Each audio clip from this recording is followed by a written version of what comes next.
যে এক হাদিস শরীফের মধ্যে রাসূল আকরাম সাল্লাল্লাহু আলাইহি ওয়াসাল্লাম ইরশাদ করছেন যে আল্লাহর নবী কইরা একবার দিনের মধ্যে যদি কেউ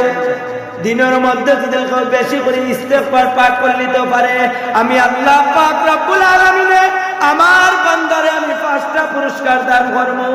সুবহানাল্লাহ, 5টা পুরস্কার দান করব আল্লাহ পাক রব্বুল আলামিনে। তার মাঝে 5টা পুরস্কার দিল পাইতে হয়, বেশি বেশি করে ইস্তেগফার পাঠ করতে হইব।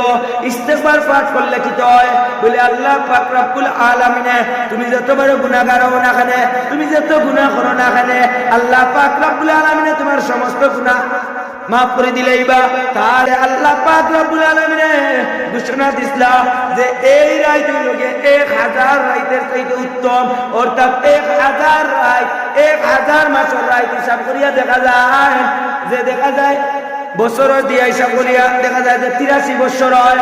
অর্থাৎ আল্লাহ পাক রব্বুল আলামিনে আমরার হায়াত বর্তমানে মুহাম্মদ সাল্লাল্লাহু আলাইহি ওয়াসাল্লামের উম্মতগুলোর হায়াত কতটুকু, অর্থাৎ 60 থেকে 70 করে, অর্থাৎ বেশি দিল 80 বছর বর্তমানে গড়নুকতে এই পর্যন্ত হায়াত। কিন্তু আল্লাহ পাক রব্বুল আলামিনে আমরা এমন এক মুবারক রাত দান করছেন, এমন এক মুবারক দিন দান করছেন যে রাতের দিন ইবাদত করার কারণে আল্লাহ পাক রব্বুল আলামিনে 83 বছর আমল করিয়া যতক্ষণ সওয়াব অর্জন করতাম অতক্ষণ সওয়াব দান করবা এক রাতের বিনিময়ে। এর লাগি আল্লাহ পাক রব্বুল আলামিনের কাছে আমরা শুকরিয়া জানাই যে নবীর উম্মত হইতাম পারছি, যে নবীর উম্মত হওয়ার কারণে এত পুরস্কার পাইছি, সবে বরাত পাইছি, সবে কদর পাইছি, ঈদুল ফিতর পাইছি, ঈদুল আজহা পাইছি, এইরকম এত মুবারক দিন পাইছি যে দিনগুলার হিসাব শেষ করা সম্ভব হইতো না।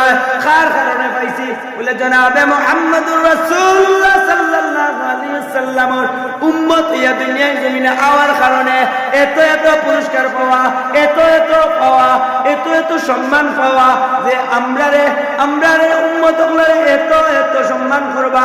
কাল কিয়ামতের ময়দানে মুহাম্মদ অন্যান্য নবী রাসূলকে আল্লাহ পাক রব্বুল আলামিনের যতক্ষণ সম্মানিত হিসাবে কিতা করবা, সম্মান দান করবা, ঠিক তদ্রুপ অতক্ষণ সম্মান দান করবা মুহাম্মদ সাল্লাল্লাহু আলাইহি ওয়াসাল্লামের উম্মতগুলোরে। যার কারণ কিতা বলে সর্বশ্রেষ্ঠ নবী, সর্বশেষ নবী জনাবে মুহাম্মদুর রাসূলুল্লাহ সাল্লাল্লাহু আলাইহি ওয়াসাল্লামের উম্মত ইয়া দুনিয়ার জমিনে হওয়ার কারণে।